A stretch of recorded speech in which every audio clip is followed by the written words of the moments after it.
As a massive fan of television and films, one of the most interesting and fascinating parts to this world is lost media. It is a vast, tragic, and often complex world of what once was and what could be. The Power of the Daleks, Episode 6 master tape being cremated in a company employee's garden.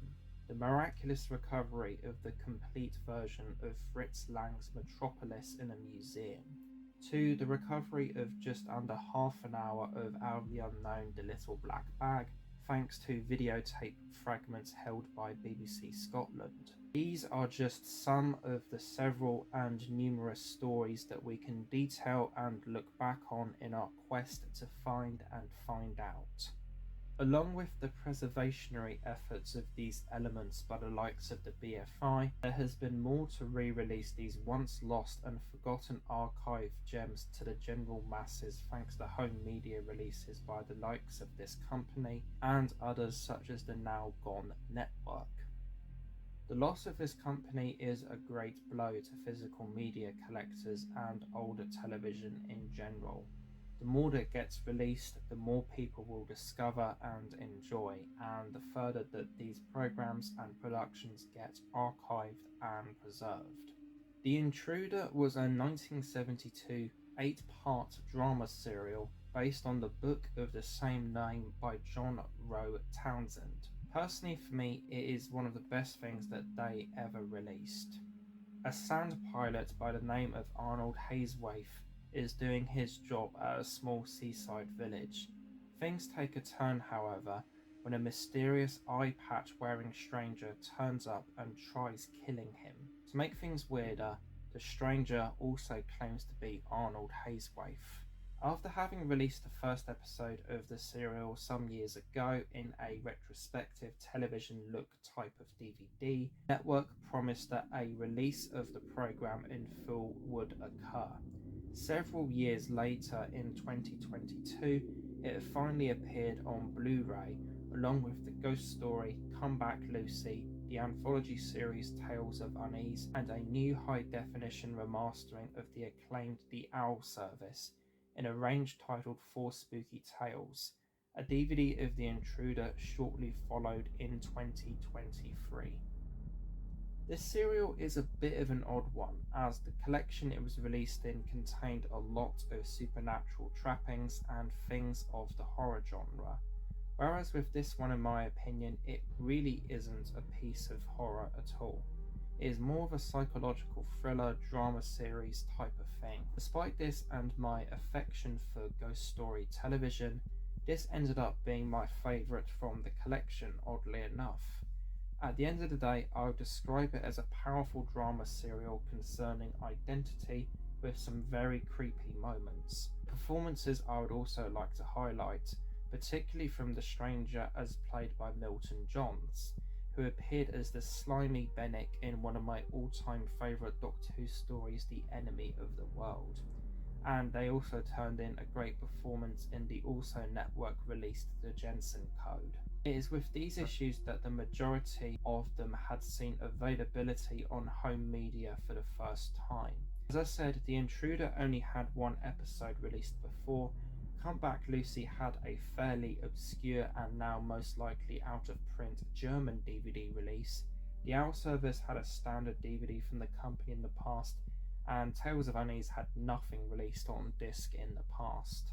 It is thanks to these efforts by this great company that shows like this have been further preserved and archived more, with them most likely immortalised in existent status now.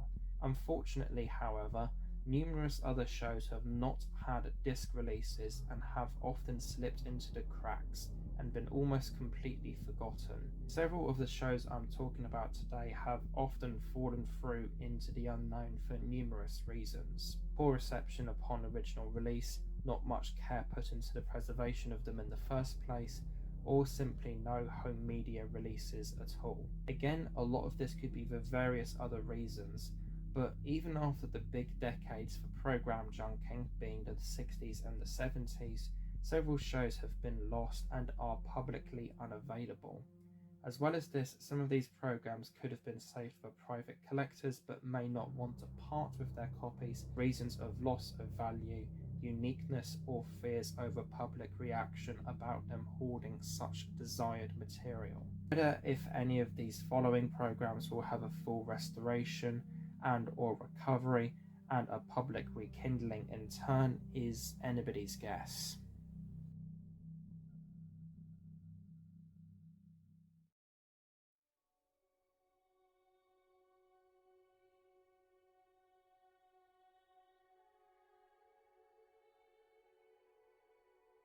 This program and franchise over the years has been a unique cult phenomenon. The story of its home media history is vast and, quite frankly, epic. So let us start from the beginning. Dark Shadows was a gothic horror soap opera broadcasted from June 1966 to April 1971. The first main character we get introduced to is Victoria Winters, who arrives at the series' location in Collinsport, County Maine, who is to act as a governess at the Collinwood family home. Early on, the show hinted at elements of gothic and supernatural horror, but these were slow to be fully embraced. The Phoenix storyline, which appeared at the end of 1966 and the beginning of the following year, was very much the first full section of the show to be of these genres. The show had uneven beginnings, but became popular once the vampire character of Barnabas Collins was introduced in April of 1967, and it then continued with an unusual, because of the nature of the program, success. After what was typically seen as the peak of the show with the 1897 time travel story arc in November 1969, the series unfortunately faltered with the introduction and commencement of the Leviathan's story arc, which proved to be a misstep for it and viewership began to decline. This would also seemingly snowball into other problems with and or for the show. Dark Shadows was ultimately cancelled and ended in April 1971. Because of various things to do with the network responsible for the show, sometimes episodes got double numbered. As such, the final episode sometimes gets referred to as number 1245, when it was actually the 1225th to be made. MPI Home Video has been responsible over the years for the greater preservation and physical releases of the episodes. Since the episodes of when Barnabas was introduced and beyond were the most popular, they prioritised these for VHS and DVD issues. However, they did also release the other episodes without him as the collection Dark Shadows: The Beginning. Originally, there were two different kinds of copies of episodes of the show made by ABC, the master copy and kinescopes, otherwise known as telerecordings. The latter were made for stations that did not broadcast the show regularly. Of the overall run, 28 episodes had their master copies either vanish or be damaged severely, and most of these were able to be recovered as black and white kinescope copies, which is why some of the colour episodes only exist in black and white.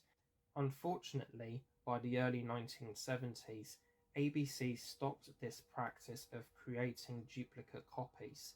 So when the champion won for episode 1219 disappeared, it became the first and only episode of the show to become missing. Luckily, a fan recorded the audio of the episode, and using this, images and footage from the surrounding episodes, plus Lara Parker providing some host gap filling, MPI were able to create a reconstruction of the episode.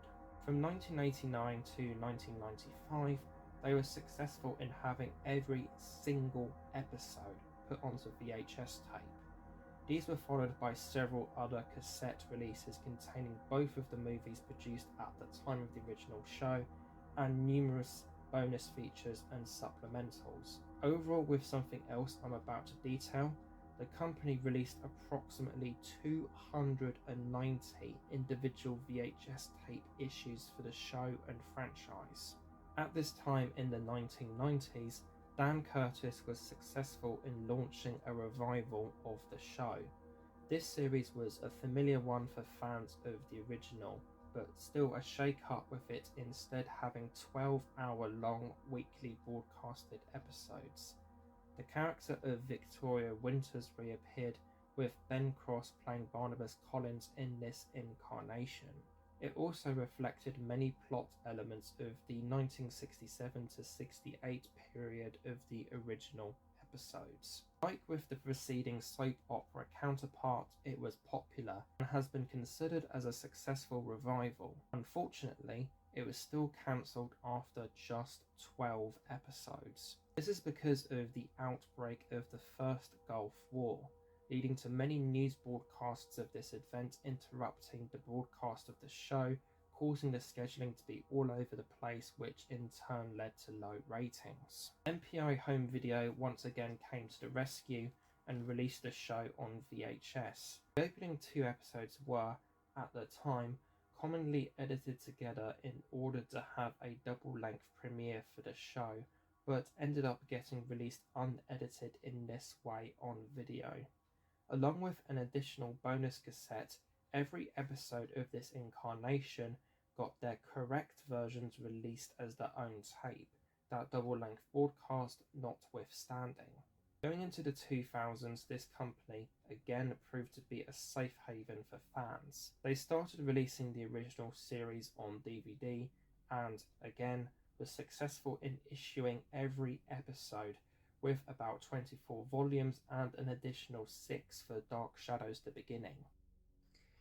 Here I have 2 of the collections done by MPI of the initial 26, one of which is factory sealed, and I also have this DVD release of the first 20 Barnabas Collins episodes, which I would have said is a good taster release for the show, as it does have a 16-minute recap to the prior 209 odd episodes, as does the other releases of these particular episodes. Just to give a little look as to what one of these DVD collections looked like, here is my unsealed copy of the 21st DVD collection, which I'll show a quickly overview now, but just as a warning, the back of the box set here does contain spoilers towards the episodes contained within these particular discs. So we have a nice kind of burgundy red frame with the original television cult classic MPI Home Video logo. Dark Shadows DVD Collection 21 contains 40 complete episodes plus bonus interviews on 4 discs. Then for the main artwork, we have 2 of the characters from these episodes. Then we have the kind of motif of Jonathan Frid or Barnabas Collins' kind of eyes peering out at you from the cover art, which is a motif they used for all 26 of the initial collections. Obviously, since he wasn't in these particular episodes I'm about to mention, this particular motif wasn't on the second collection of the first 209 episodes entitled Dark Shadows: The Beginning. And then for the spine, we have the MPI Home Video logo, Dark Shadows DVD Collection 21. And then for the back, we have a quote from the New Yorker. Dark Shadows taps into the fear of the unpredictable. A nice picture of Quentin Collins. Then we've got a barcode. The synopsis on the episodes contained within this particular installment, the bonuses and the actors that starred within these particular episodes, a Dan Curtis production, www.mpihomevideo.com, colour approximately 14 hours, and for the interior we have a little kind of pamphlet that gives like brief kind of details as to what the episodes are about and what events are in them. And then you have the first disc here, the second disc, the third disc, and the fourth disc there. So for a little look at the little kind of pamphlet about the episodes, very nice picture of, I believe, Laura Parker there. then there you've got a very nice kind of helicopter overview shot of the main kind of filming location of the show. A few other little bits and pieces down there. And then here you've got the chapters, as it is put. And as you can see, there's kind of like brief synopsises on each episode, as you can see there. This all culminated in 2012 with the release of the generally fan-maligned Tim Burton film based on the original series, which was when they ended up releasing the original series as one box set. This coffin-style set houses 22 DVD cases and 131 discs, with 5 of the latter just being for bonus features. As well as there being an unlimited deluxe edition of it, there were also 2,500 numbered copies that had the autograph of Barnabas Collins actor Jonathan Frid included. Now, what about the Ben Cross series? Well, MPI for some reason didn't end up releasing the show on DVD despite having done so on VHS, and the task ended up going to MGM. Remember earlier how I said that the correct versions got released on tape? Well, it's safe to say that this did not happen with the DVD release. The VHS releases contained extended versions of episodes 1 and 12, the footage that did not air on television. This did not make it onto the disc release. The 13th tape released by MPI was called Dark Shadows Resurrected, which was a making of on this new version of the show. Again, this documentary was nowhere to be seen on this new issue of the show.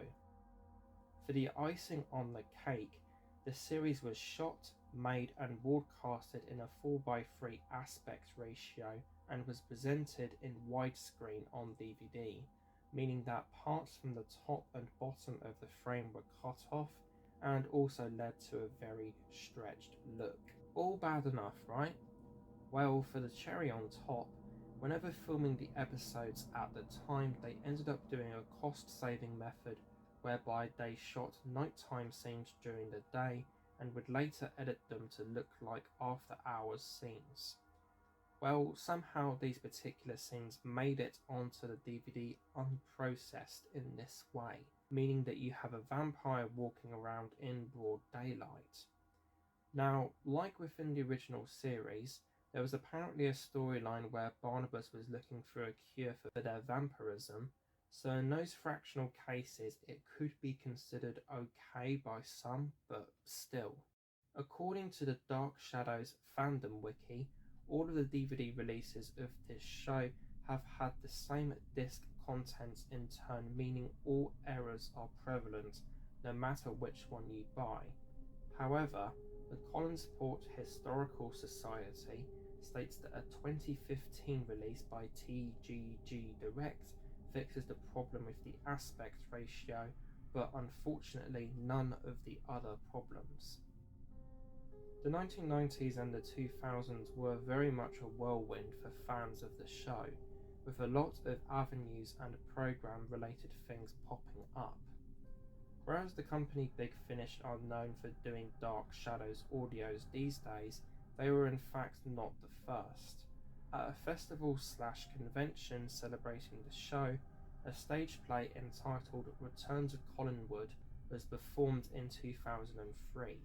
The following year, the Heroes That Are MPI home video was successful in releasing a 100-minute audio adaptation of the stage play that featured a full cast reunion on CD. Apparently there was a sequel written and performed at another festival, but to turn this into an audio was not pursued. In 2004, the Warner Brothers TV network ended up producing what would be a third attempt at the show on TV. However, it never made it past the stage of the pilot episode, despite the company reportedly cancelling the Buffy the Vampire Slayer spin-off, Angel, to make room for it. The production ran in 2 issues. The X-Files director, Rob Bauman, was originally slated to direct but backed out at the last minute, with the new director taking it in a different direction. Some people were not happy with the overall result as well, like Dan Curtis himself and associate producer Jim Pearson. Critical reception was also not kind in some areas, with one reviewer saying that the piece was lit like a French whorehouse. Currently, as of the writing of this piece, it is a 5.6 out of 10 on IMDb based on 168 ratings. On that aforementioned site, there is a featured review headed with "A bloody shame this didn't continue," and it rates the episode a 10 out of 10.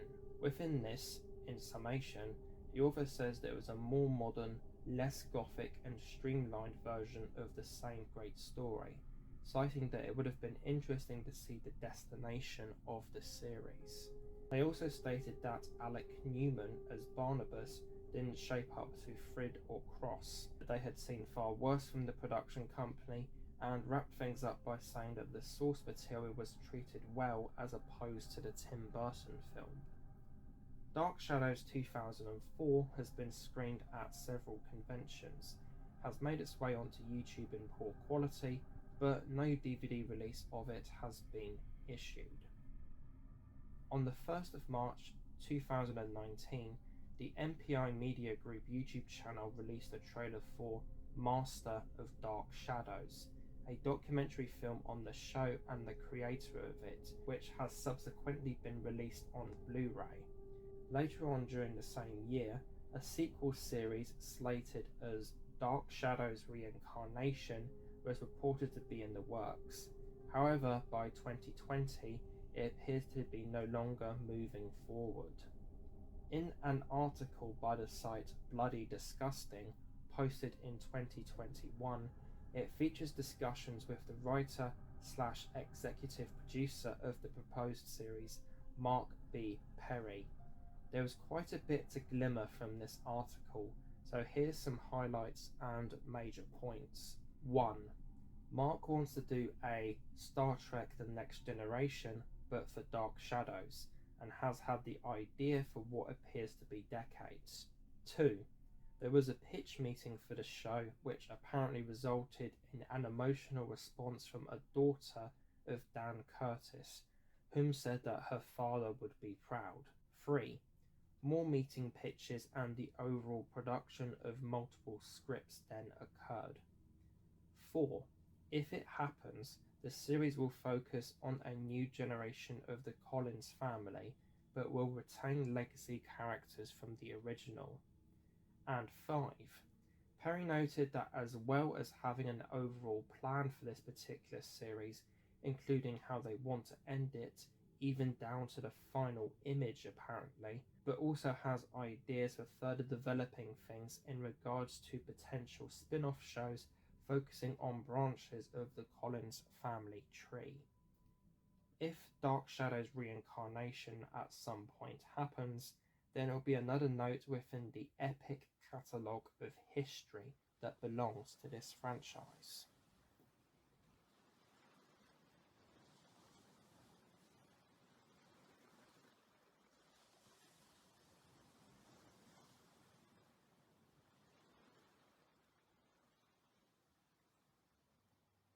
A billionaire by the name of Jean-Paul Desmond is a figure ridden with tragedy after the death of his wife Erica. On the Caribbean island of Maldron, he signs a pact with the spirit of an unusual ancestor, only for it to end in disaster. After witnessing several deaths of people because of his own actions, he moves back to his ancestral home and attempts to lift a curse that has plagued his family. Following several more instances of supernatural occurrences, the fate of the family and in turn their curse are revealed in the series' final episode. This is a short summary I have been able to pull together for the show Strange Paradise.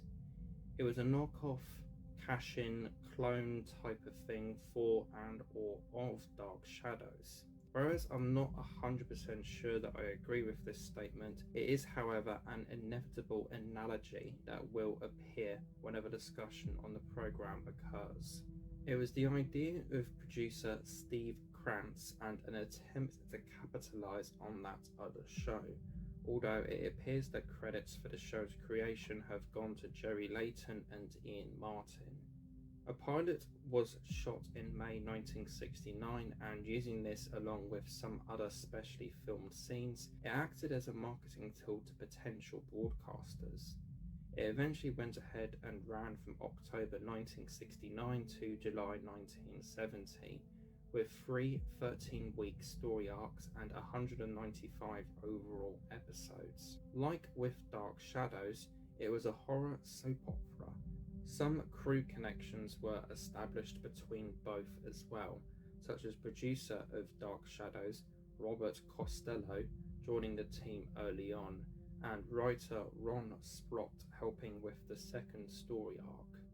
Somewhat ironically, despite generally being seen as a lesser version of that other show, it is cited that it had a proper conclusion and ending as opposed to Shadows, where despite the final episode there resolving some things, it wasn't quite able to wrap up and finish up everything. Even though that it could be said that there were things going against it, Strange Paradise has developed a cult following. The advent of the internet has brought together documentation, preservation, and a way for fans of the show to connect.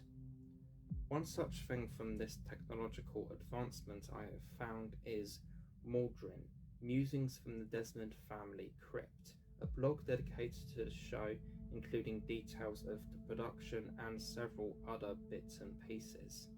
Whereas the runner of this page was able to add some discrepancies to what was stated within the following, a memoir written by actor of the show Bruce Gray, which was written at the request of a fan, is preserved here. The performer of the character Tim Stanton was able to recall the production turmoil that occurred early on, which in turn led to the overall storyline events that I lightly detailed at the start, as well as things like writers being fired at the same time of this particular maelstrom.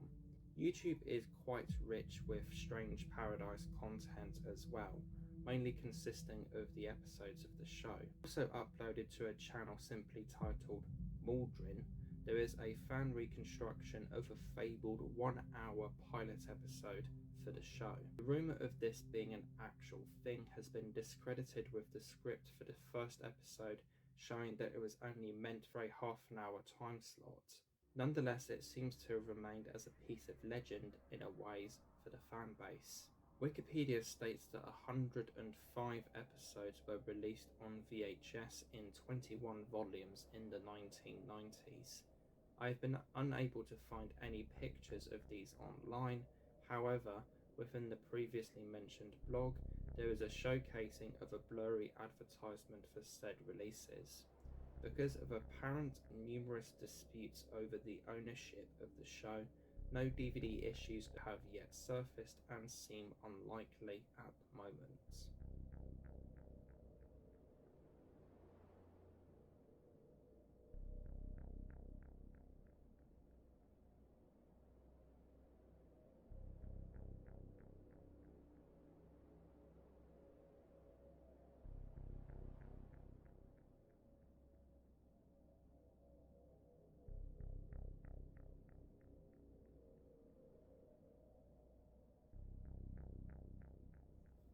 If you're a fan of the literary work of Sir Arthur Conan Doyle in the 1960s, then it was a good time for you. In the middle of this decade, Douglas Wilmer starred as Sherlock Holmes in a series of 13 adaptations of the character's stories. A season that is commonly grouped together with a 1968 16-episode run that featured Peter Cushing as the title character. Nigel Stock played the companion Dr. Watson in both iterations. They overall ended up being a huge success for the BBC, drawing from 11 to 15.5 million viewers per episode. It is fair to say that this character is the most famous creation of the author. However, the fact that Doyle was also a writer of genre fiction seemed to be eclipsed by the cultural landmark that the detective is. Screenwriter John Hawksworth seemed to realise this and ended up being the author of a 13-episode series in 1967 that focused on the other stories by the author. It was simply known as Sir Arthur Conan Doyle and was an anthology of a range of genres. In the author's encyclopedic website, each episode at some point was affixed with a classification of what kind of story it was after the story title. I do not know if these made it into the broadcasts of the episodes, however. Whereas not all of them had supernatural elements, The Brown Hand, A Fantastic Tale, and Playing with Fire, A Haunted Tale did feature components of this genre. Hot on the heels of this series, the screenwriter ended up delivering an adaptation of Doyle's The Curse of Lady Sannox as the 6th and conclusive episode to the experimental horror series Late Night Horror the following year. The producer of this particular episode from the BBC was Harry Moore, whom had previously worked with John as an uncredited co-producer on Sir Arthur Conan Doyle. As an interesting note, celebrity appearances of James Bond actor Sean Connery occurred during production of this episode a couple times, as they were married to the actor of Lady Sannox, Diane Silento, at the time. The director of this adaptation, Richard Martin, who had also directed 3 episodes of that Doyle anthology show by Hawksworth, recalled that Sean thought the whole production was a bit disgusting. Whereas this adaptation, transmitted as The Kiss of Blood, does not exist, an earlier American version from the late 1940s is in existence. As for the other adaptations mentioned here, all episodes of the Douglas Wilmer series are presentable, albeit with 2 having to be reconstructed for the BFI's DVD release of the show. Only 6 episodes in full of the Peter Cushing series exist, which were released on DVD back in the mid-2000s. A misconception of these that I have seen is that only 5 episodes exist, which occurs because only 5 adaptations of this series exist, with one being told in 2 parts, being this adaptation of The Hound of the Baskervilles, which I have also heard was actually the very first adaptation of this particular story to be filmed at the story's original location, Dartmoor. Since then, small clips from lost episodes were recovered in 2019, and a lengthy audio clip from the Missing Solitary Cyclist episode surfaced on YouTube in July 2023. 7 Films recently included these episodes and video clips on Blu-ray as a part of their Cushing Curiosities collection, which should have been released at the time of this upload. As for Sir Arthur Conan Doyle, despite being an award-winning series, only 1 episode exists unfortunately, and I have heard that there are no plans for a commercial release at the moment. However, on the day of writing part of this bit, the 5th of August 2023, Kaleidoscope released a 400-page hardback book on the show written by Mark Jones. Currently, I do not have said volume, but from what I have heard about it, I would have said that their Late Night Horror DVD/book package acts as a good companion for it, with it having a full plot summary and production details on The Kiss of Blood. Kaleidoscope also ended up releasing a book on the radio and television appearances of Sherlock Holmes, with a DVD disc acting as an extra, containing a supplemental program. This piece of watchable content was an item of television made for Dutch audiences, and in it, subtitled black and white extracts from 4 of Peter Cushing's Sherlock Holmes episodes were used, these being from what were known as completely missing episodes.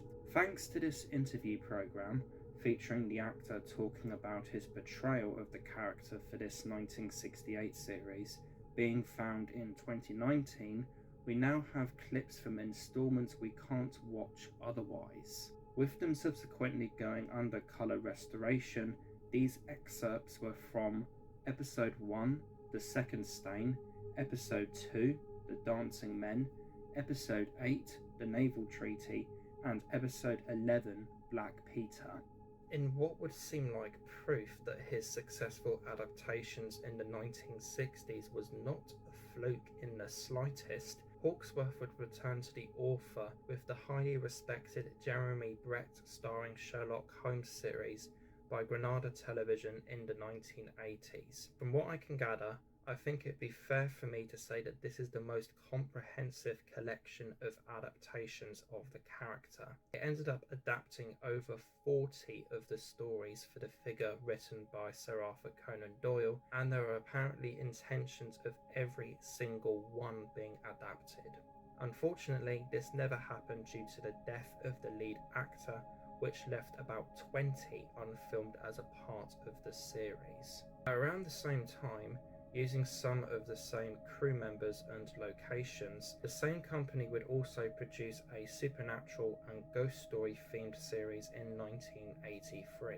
Shades of Darkness at this point ran for 7 episodes and ended up being followed by an additional 2 some years later in 1986. Using IMDb to create a chronological episode list, the first, 4th and 7th episodes were adaptations of author Edith Wharton. The Intercessor is a story by May Sinclair, with The Maze by C.H.B. Kitchen and Seton's Aunt being a story by Walter de la Mare. The series also saw an adaptation of the L.P. Hartley story Feet Foremost, which had previously seen the light of day as the conclusive episode to the 3rd series of Mystery and Imagination, broadcasted on the 27th of June 1968. Whereas this mentioned episode has an interesting connection because it is another adaptation of a story, of which there is also a missing screen version of, the overall final episode for Shades of Darkness was a story that had an unmade version of documented. Whereas well known for murder and detective stories like her Hercule Poirot character, Agatha Christie also has a volume of ghost stories. This is commonly called The Last Seance and is a collection of all of the ghost stories that she wrote. Within is a story of the same name, originally from 1926. About a medium that is persuaded to orchestrate one final seance, despite their own nervous nature about what may result from such an event. In a 1968 interview, the creator of late night horror, Richard Davis, noted a big interest in including this story as a part of the show's run. However, it was not used because of apparent copyright issues. The availability of this show is also interesting. Several years ago, there was a now out-of-print Region 1 DVD release for the show. However, only 6 episodes were included. Despite this, these disc-released installments, plus an additional 2, have surfaced on YouTube. Whereas images from it are online, The Last Seance has not seen the light of day in the form of either. A writer seeking solidation from distractingly noisy children stays at a country house. Everybody there seems frightened, however, with Mr. Garvin shortly finding out why. Viewing The Intercessor for the first time on the 3rd of August 2023 was at a point where considerable depth for this project had already been achieved, with myself having viewed several programs for this project already. So far, this has been the best and I think it is likely to stay so. This was a fantastic and very creepy ghost story that, despite frame rate and quality issues with the upload I watched, proved to be extremely well made overall. To me, it appeared to have taken inspiration from the A Ghost Story for Christmas films quite a bit, in terms of the overall countryside shots and the use of music and sound effects. As well as this, I also got reminded a bit of Dead of Night, A Woman Sobbing, and Haunted, the Ferryman from 1974. Another reminder I got of the formerly mentioned series just then was from the similar corridor interiors and the apparition of the girl we see throughout the episode. bit like the Lost Hearts short film. The introduction and inclusion of her in the proceedings of the film are brilliantly done and often extremely creepy. The accompanying score to these often being an eerie synthesizer soundscape laden with a heartbeat. Overall, I thought this was a brilliant piece of atmospheric ghost storytelling, and I would recommend watching it if you are a fan of television stories of this kind. I also ended up watching Feet Foremost from this series as well. The show Mystery and Imagination is among my lost media holy grails, so for me it was interesting to view another adaptation of one of the stories that made it into that one. From this, I can definitely see why this would have made for a good episode of that series. The setting and general premise is fairly standard for a ghost story, with a property tycoon moving into an empty hall and there being a legend of a ghost that haunts the place. However, some interesting embellishments are put on top, such as what the reported phantom is known to do. Judging by the 2 surviving episodes of Series 1, and then going by this adaptation, I would have said that the story would have made for an excellent piece of haunting monochrome TV. As for this episode from Shades of Darkness, despite having many similar positives to The Intercessor, I did not find it as engaging as that one personally, and in turn fell somewhere in the middle for me.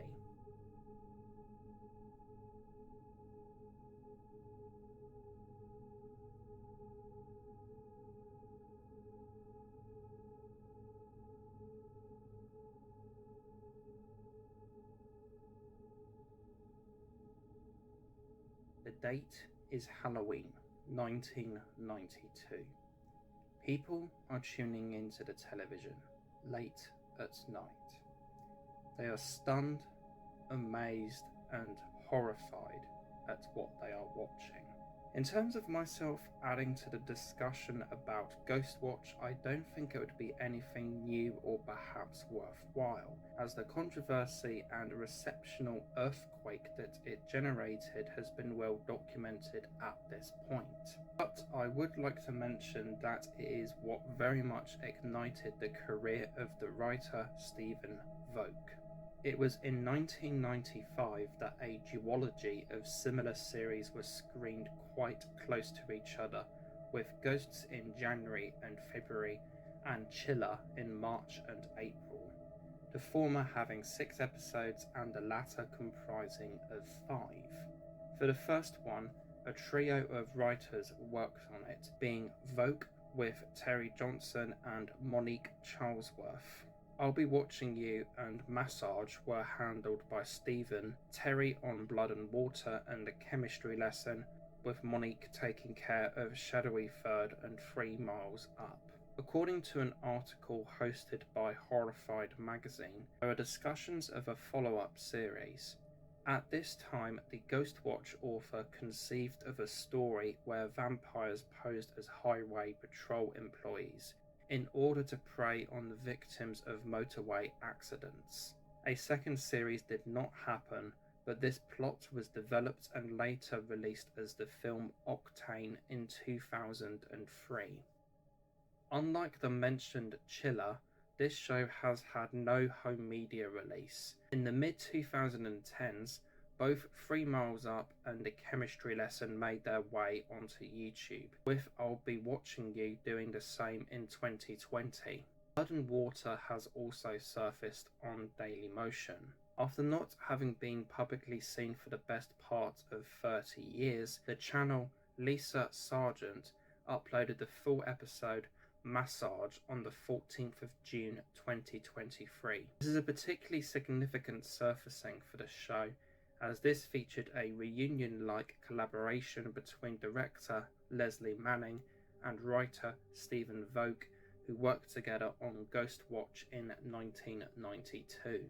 In 2011, Network ended up releasing the sister series, I guess you could call it, Chiller, on DVD, and to me is an interesting home media look at this main series whilst also being a presentation of this other one.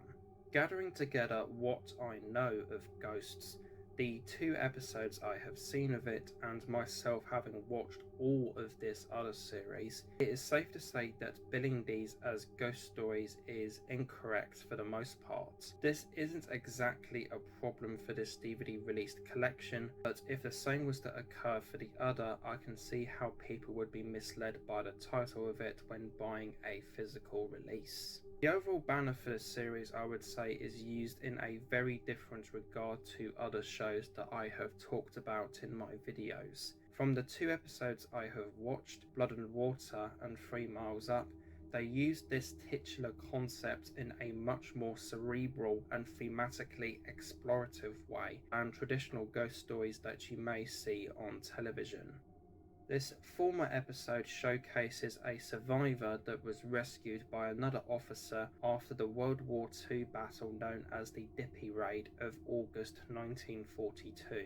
Things get interesting, however, when the rescued comrade takes a liking to the other's sister and decides to try and marry her. The twist ending of the episode establishes that what you had just watched was in fact a ghost story, but up until that point it's a story that examines, in my interpretation, PTSD, shell shock and loss. If you're wanting a traditional ghost story, you are not going to get it with either of these 2 episodes. Same can also be said for the other 4 episodes of Ghosts, as they deal with witchcraft and psychic powers. In 1951, a book titled We Are for the Dark was released. It contained a total of 6 stories with 2 authors handling a half each. With regards to the ones written by Elizabeth Jane Howard, 3 Miles Up formed the basis of the episode of the same name. The other author was Robert Aickman, and this was his first book where his stories of the supernatural territory were published. Of his, the trains from this particular book made for one of the episodes in my next series to be discussed.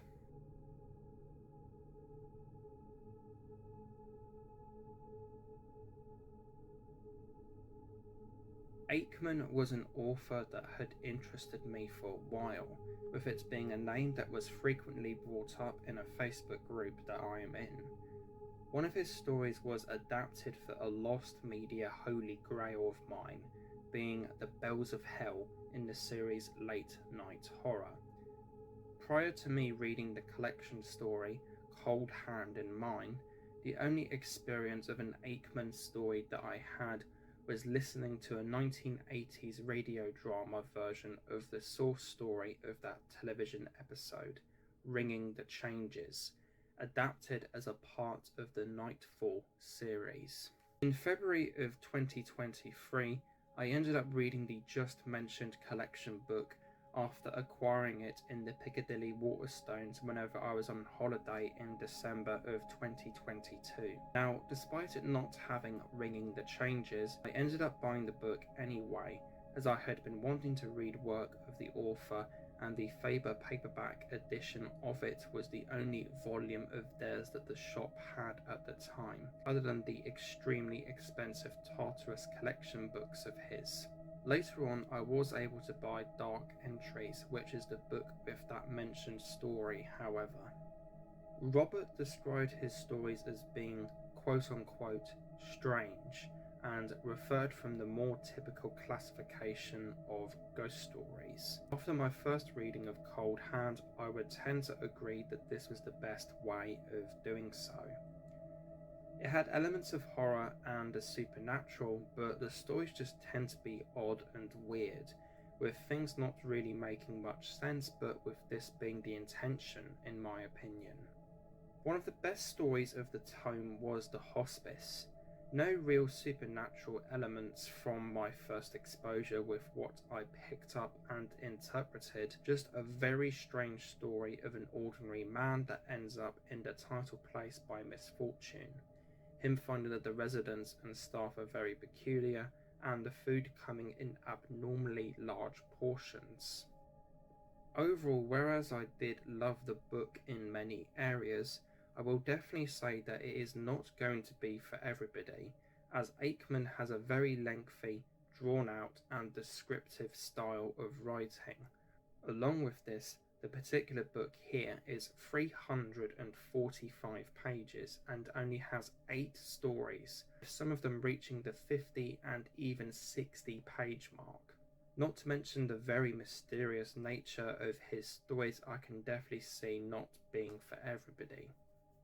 There have been not many adaptations of the author's stories. The previously mentioned late night horror, The Bells of Hell, was the first television adaptation of his to my knowledge. As mentioned, this is, unfortunately, one of numerous missing episodes of horror shows from the time.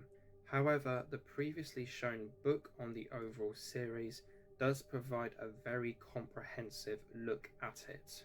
Apparently, it was the most well received of all 6 episodes of the show, and in consideration of behind the scenes details, this does not surprise me at all. Show creator Richard Davis said in a 1967 interview that Robert was the finest writer of supernatural stories alive, and to top this off, the writer of the episode, Hugh Whitemore, described the recent, at the time, omnibus adaptation of Oh Whistle and I Will Come to You, My Lad, as the best ghost story ever filmed.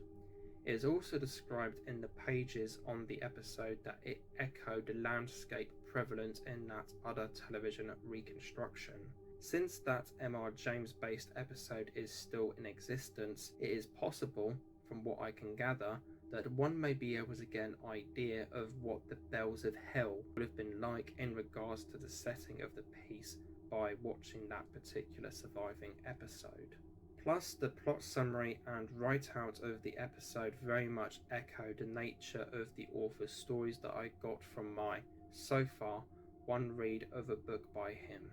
It appears that they absolutely nailed this adaptation of ringing the changes. After this, The Swords was adapted for the Canadian horror series The Hunger, a show that tended to have very erotic contents overall. In the early 2000s, Mark Gatiss had his hand in adapting The Cercerones in 2002 as a short film. The majority of adaptations occurred in the series Night Voices. Interestingly enough, this was also the title of a posthumous collection released in 1985. Like with other shows here, it is a difficult series to find, not only in information, but also the episodes. What makes this show almost completely buried in my opinion is that, outside of what has surfaced of it online, I have not been able to find a single picture from any of the episodes that have not been uncovered. Because of the nature of how I've been able to accumulate information on it, let's start at a forum post and go from there. In March 2010, on a board titled Vault of Evil, a post in regards to this show and if there was any remembrance of it was made. The poster stated that they had appeared to have aired in 1993 but were made in 1987, with the episode list being as follows: Hand in Glove, The Hospice, The Trains, The Inner Room, Succubus, and The Hands of Orlac. It is also detailed that they were a co-production with HTV West and a European company, in turn having a culturally mixed roster of actors. Several months later, in November 2010, a poster commented in the original thread that they were able to get copies of The Hospice and The Hands of Orlac. Just under a year later, another commenter said that they were able to track down a master copy of the former and had intentions of getting it screened at a convention, with them also saying that they had hopes of finding the other 3 Aickman episodes. As the last 2 mentioned in the series list were not adaptations of his stories. 28th of December 2017. From the library of the late Dr. John Rand's YouTube channel uploads the full episode of The Hospice. Whereas the quality of it is average, It is important to note that it looks like it was directly sourced from a copy of the episode, which adds to the credibility of the posts I have mentioned, plus background to a discovery I have made myself. In 2022, another person mentioned on the thread saying that they believed to have found all episodes of the show, but that they were at the ITV archives at the National Library of Wales, with them being only available to view in person and with an archivist on duty being adamant that they could not be released in any form. These here are the major bits of information from this form and elsewhere that I have been able to gather and culminate. Early on, whenever I was doing preliminary research for this project, this is very much what I was stuck with at the time. One way I was doing my explorations into these shows to see what I could discover was that I would put into Google the name of an episode and the year that they were made. So, for example, The Bells of Hell 1968. I did this with episodes of the show Night Voices and ended up finding one of the non-Aickman episodes on YouTube. Succubus 1987 garnered this result. Now, doing some cross-checking, namely putting things into Google Translate, I would definitely say that this is an episode of the show. Not to mention that you can hear a wolf howling at the very start of the upload, as you can with the one on the hospice. The discovery of this, paired with the stuff on the form mentioned earlier, has led to me making the following conclusion. The 4 Robert Aickman adaptations were done in English as a part of a deal to make 2 additional episodes in the French language, in turn leading to this show having a statement of 6 overall episodes. This is backed up more by The Hands of Orlac, having the same French series title preceding it on IMDb, as the one for Succubus on YouTube does. Along with this, another important thing to note with the show is private collectors. As demonstrated, whereas it did take 7 years for it to surface on YouTube, as early as 2010, it was stated that people had copies of The Hospice.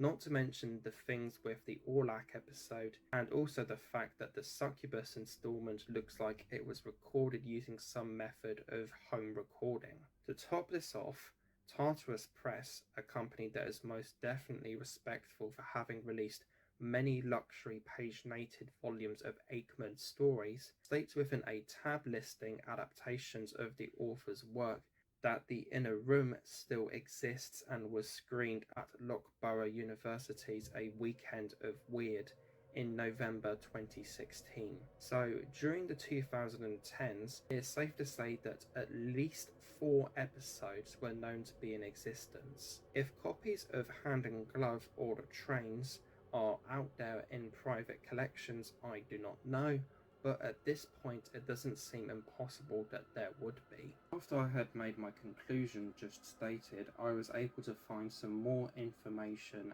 and bits and pieces of knowledge on the show after doing a bit more digging that can add a bit more light to this series. The YouTube channel RB Russell uploaded a professionally done 53-minute documentary on the author in 2016. Along with this, they have also made a video on collecting the author's work, demonstrating the efforts of Tartarus Press and their own contributions to these books. As an additional example, they have written an autobiography on the author released by the publishers. Replying to a comment on the documentary inquiring if they had the chance of seeing any of the other adaptations, not counting The Hospice, they described The Inner Room as being wonderfully atmospheric, and stated a belief of that one of the other 2 Aickman episodes had been wiped.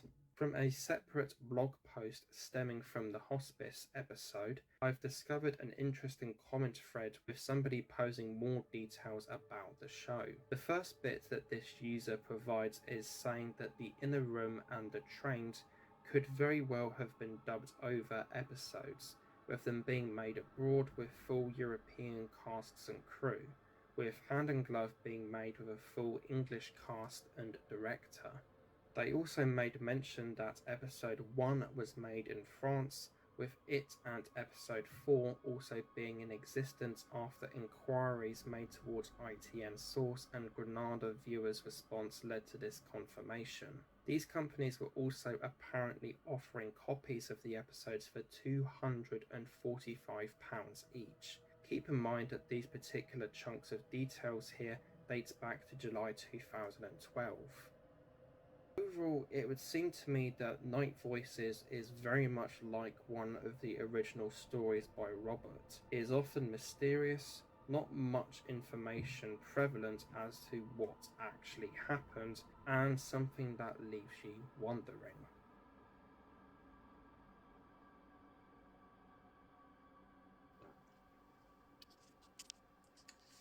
Now, as if the scope of this box set wasn't crazy enough, it even ended up releasing a limited version of it. There was 2,500 numbered copies of this particular box set, which had a couple differences, being a red emblem on the front to indicate that it was a limited edition, what number the copy was out of the 2,500 on the back, and also an autograph by Jonathan Frid, actor of Barnabas Collins, which was also included in the sets as well. I ended up not getting this limited version for a couple different reasons. One being the price of this box set in the first place, and another being that I have seen that the autograph included wasn't the clearest sometimes, where Fred signed in red biro against a black and white image for whatever reason. But I am more than happy to have this deluxe box set in the collection anyways. Now, just before I go into detail about this box set and overview it, I will make a quick note and warning that there are counterfeit versions of this box set out there in circulation. There are several ways to identify one and to check if a set is genuine or fake, and I will leave a link in the description to a video detailing all of the aspects as to what is a counterfeit set. But just to mention the two biggest ones, MPI never shrink wrapped this box set whenever selling it, and always shipped it in a plastic bag as seen in this picture of the listing I bought. So if you're looking into buying this set, check to see if the set being sold on the listing is shrink wrapped. If it is, then it's most likely a forgery. Another one of the big giveaways to if a set is a fake is the barcode on the back of the box set, and this here is the code for a genuine copy of the box set.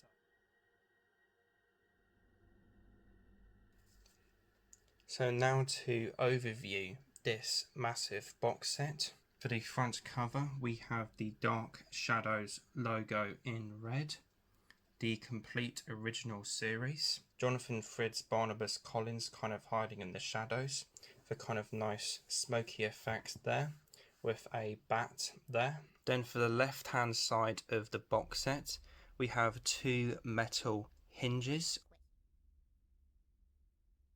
and the overall kind of colour scheme and design for the exterior of this box set is this kind of smoky kind of Then we have the back of this box set, which has the red Dark Shadows logo again, the complete original series, the barcode on the top right there, and a few details about the box set.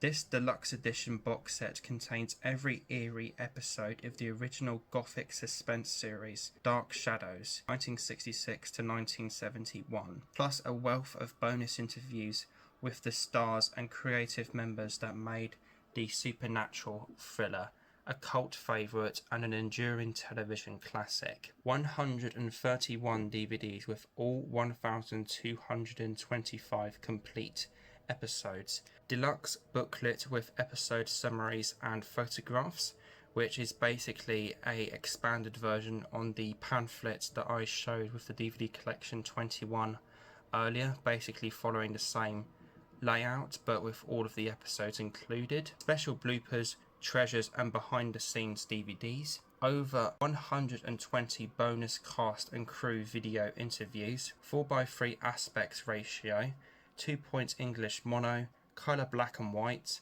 and the overall runtime for the box set is about 470 hours. So then if we were to open up this box set, the interior of it is styled like a coffin with a ribbon that helps the lid not swing all the way back and cause damage to the hinges, which is a nice detail.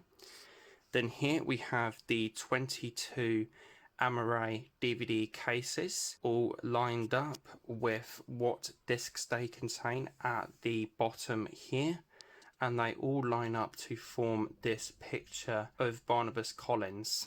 So at the very start of the box set we have this sizable booklet, which is a episode guide to the entire show, all 1225 episodes, with some very nice kind of pictures throughout it, such as this really nice picture of the cast. And as you can see, it is pretty similar with regards to like how like the episode indexing is laid out, like the collection 21, as you can see. Very, very nice booklet with some fantastic little pictures in it. Particularly like this one of Roger Collins and David. Very, very nice booklet overall. Back of the booklet here, which details about the end of the show, as well as bonus featurettes that are included in this box set.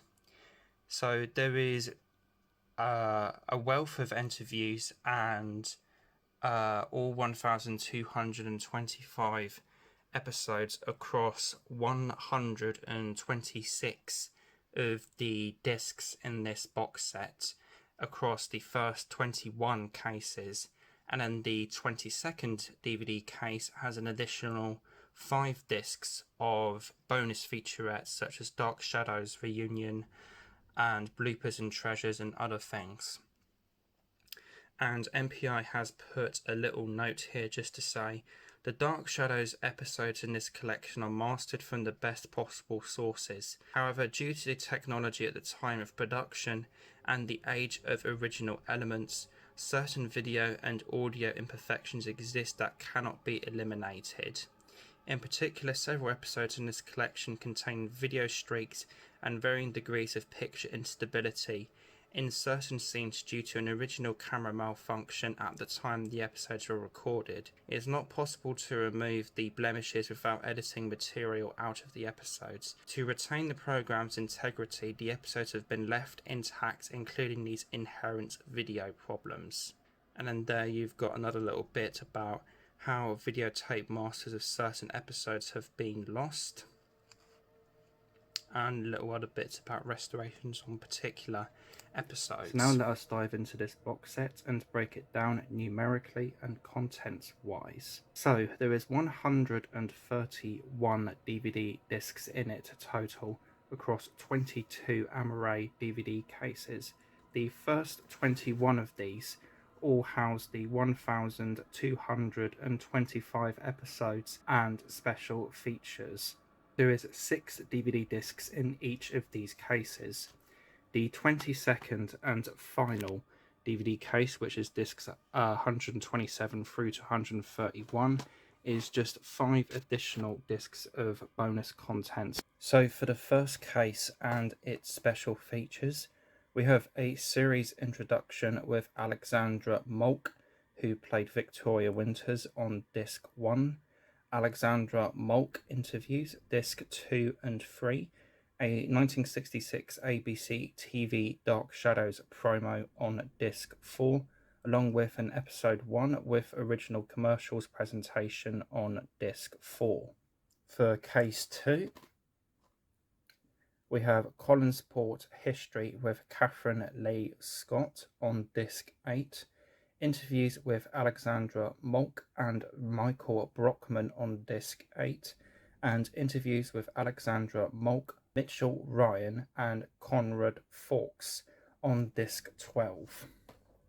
So then for case 3, we just have interviews with Diana Millay, Malcolm Morenstein, and Robert Costello on disc 16.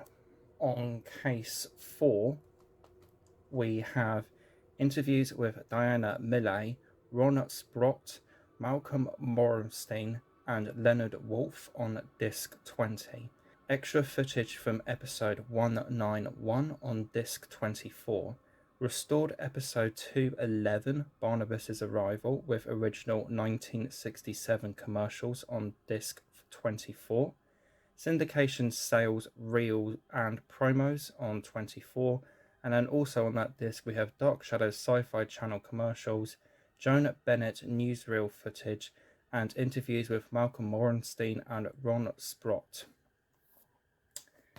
So then after the first 4 cases, the special features get a bit repetitive, and up until the last 2 cases of discs, it is just interviews in terms of special features, with the next several cases of episodes for the show in this set. When we get to case 21, it has interviews with David Selby on disc 121, John Carlin on disc 122, Mary McKinley on disc 123, and Lara Parker on 124. Then on disc 126 we have Beyond the Shadows. This is a 10-minute epilogue to the show and gives the audience an idea as to what happened to the main characters after the final episode of the show. To special features, as I mentioned, this is just 5 discs as opposed to 6, but it has nothing but special features on it. So for disc 127, we have special programs and compilations, Dark Shadows Tribute, Scariest Moments from Dark Shadows, The Best of Barnabas, and Dark Shadows 25th Anniversary Special. I'm assuming most of these, and perhaps some more of the special features on these discs, are from previous VHS releases of the show by MPI Home Video. For disc 128, we have featurettes and more.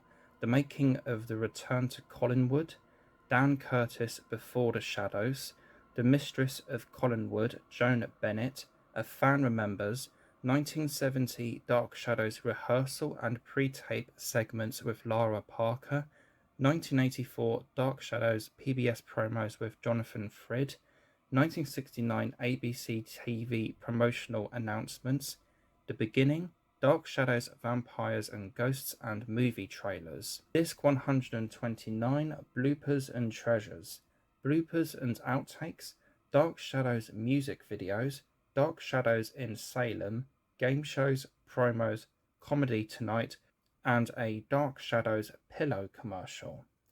Disc 130, Special Edition, Dark Shadows Behind the Scenes, Dark Shadows Nightmares and Dreams, Dark Shadows on Location, Inside the Shadows, Spanish episode 289, Rare TV commercials and promotional spots, photo gallery and music montage, trivia. And then disc 131, Dark Shadows Reunion, Reunion Backstage Reception, 1969 Jonathan Frid interview on The Merv Griffin Show, 1970 Joan Bennett interview on The Mike Douglas Show, and original 1969 TV promos with Catherine Lee Scott.